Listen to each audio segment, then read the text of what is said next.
Magandang buhay! Naranasan mo na ba ang mawalan ng pag-asa? O mas masaklap yung pakiramdam na ikaw ay pinaasa? Nakakawala ng pasensya, di ba?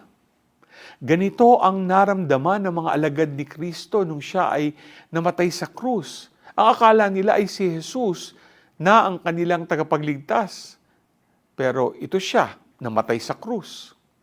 Feeling nila, pinaasa sila ni Jesus at dahil alagad sila ni Jesus, kailangan naman nilang magtago sa madami dahil baka sila naman ang ipadakip at ipapatay.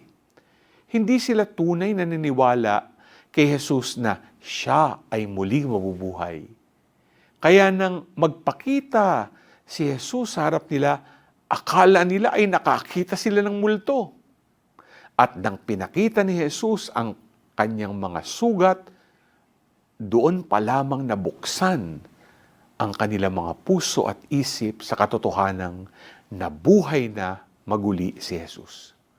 Sa ating buhay, may mga pagkakataon na nawawala na tayo ng pasensya, lalo na kapag hindi natin alam kung saan ba talaga tayo patungo.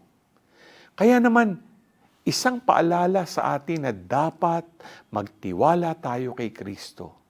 Magtiwala tayo na lahat ay nakaayon sa kanyang banal na kalooban.